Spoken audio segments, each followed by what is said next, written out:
And, we've been talking for a while now that we should definitely do something like that because there's no informative, educational kind of content, and the market is different.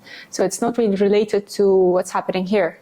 What do you think? So this is exactly the problem. I think we have been getting these ads recently that we have been seeing on Instagram about marketing this, marketing that, marketing experts, and we found there was a gap we needed to fill to address what the right things are to be said and done. And we decided, let's do a podcast. And I think today is going to be the first of those podcasts. Yeah, let's see how long we last. Yeah. What is the thing, one main thing that troubles you? And in the past few years, we worked with so many influencers, and I can clearly see good half of them are just pure bullshit.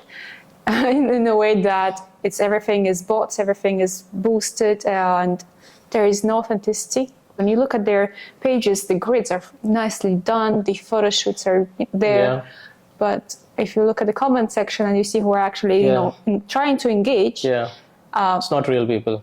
Exactly. So it's just extremely sad.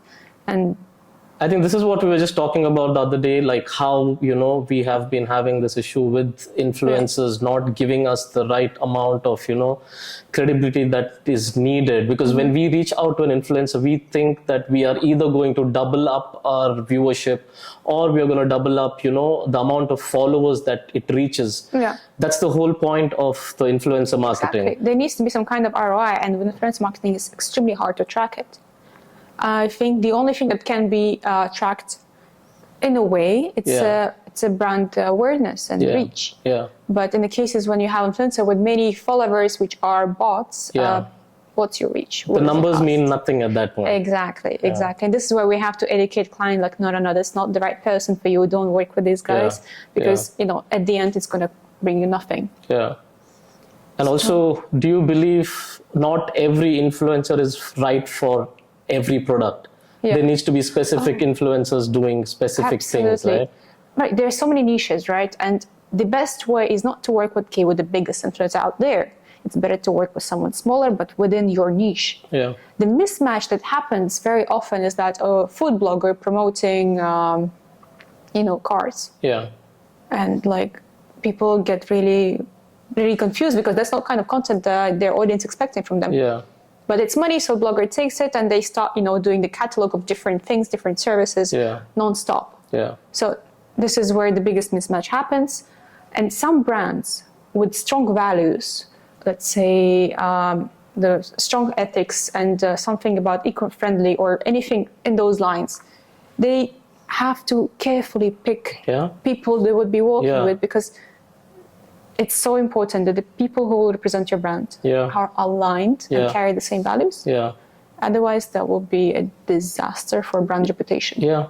In my opinion. Yeah, easily, because if there is a certain influencer being followed by, say, the kids, and then suddenly that influencer has now tied up with the brand which is doing toxic things, which is, something which is energy cigar drinks or drinks, something which is high on sugar, and suddenly the kids are looking up to that particular person, say, oh, if he can do it, then I can. So then they are automatically been driven to the wrong direction because of an influencer tying up with the wrong brand. So I think there is a responsibility where influencers need to realize that it's not all about the money. It's also what, values you have bought on to your followers and live up to that kind of, so that's something which is missing, I feel, in the recent times. And if we could address this, which we are doing today, I think would help our clients to choose, the right kind of influencers.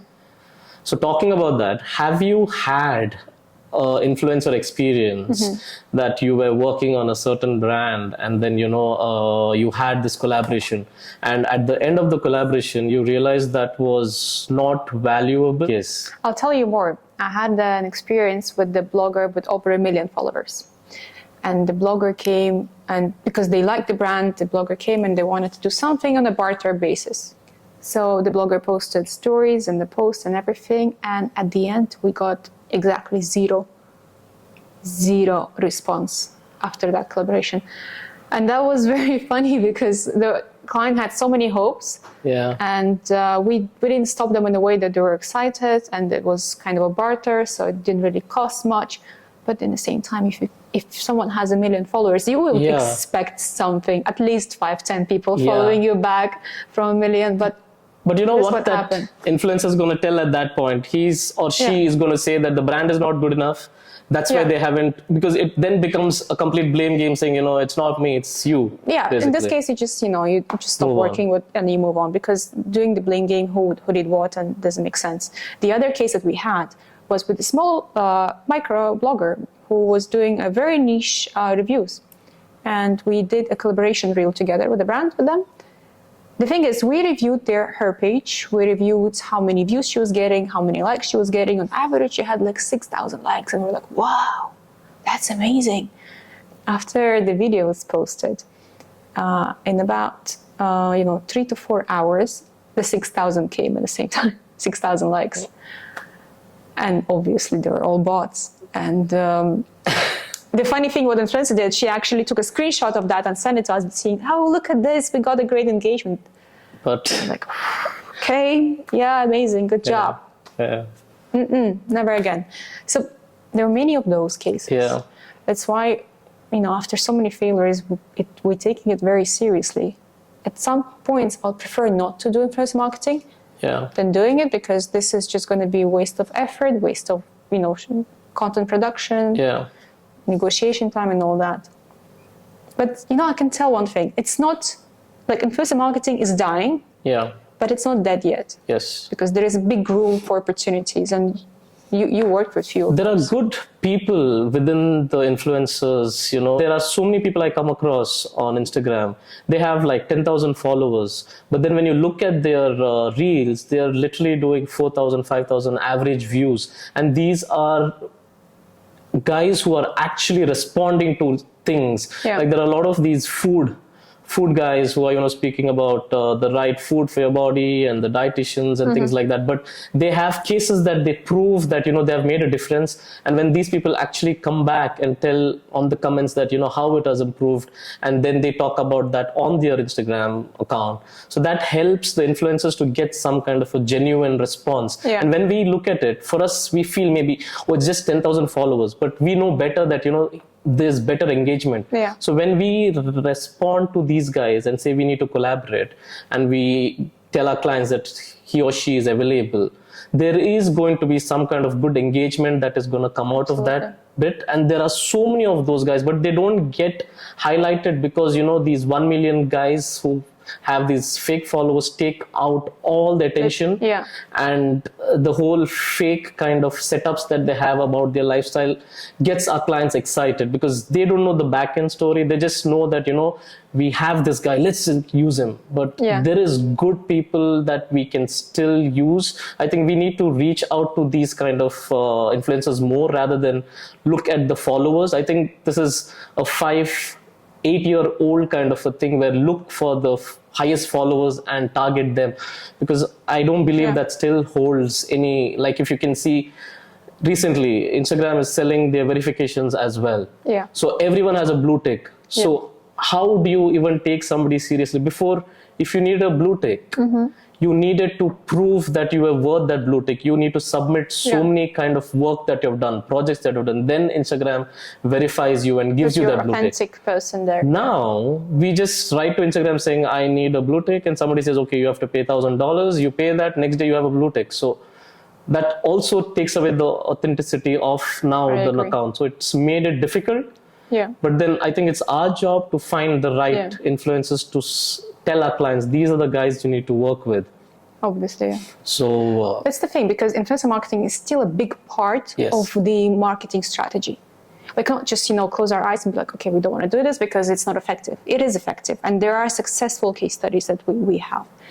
But it's, again, about choosing the right people that are authentic, that are sharing the same values as the brand, and who actually have active, engagement. So in this case, we're kind of closing our eyes on, number of followers, because we don't care about this anymore. No one cares. What we care is actually the reach of the page. And that's why we check with influencers, asking them for the inside information to see what's their reach on a monthly or weekly basis. because this tells us a lot about how many people are visiting their profiles. And that's all we care, to be honest, because we don't have to, like the likes and the engage and the comments will never bring us ROI. Yeah. But for brand awareness, the reach is the most important thing, because we know, okay, this many people at least saw the post. Yeah. Or, somehow understood what's happening with the product or service that we're promoting with influencer. The successful case that we have with one of the influencers where the followers have obviously tripled, but the reach did 5 times. And that is organically, without any advertising, boosting or anything. And that was amazing, because after working with so many influencers who have fake followers and stuff, finally finding one who actually have real follower base in a very niche segment, but still, that's incredible. Yeah. It saves so much money on the advertising, and it looks good on the brand. I think that's our responsibility in a way, to choose the right people for our clients, wherein we should not be just using somebody for the heck of it, because True. Not because you have budget for influencers. Exactly. Okay, let's throw in 10 influencers or 100 influencers, depending on the brand. But what I'm saying is that even sometimes we have genuine influencers.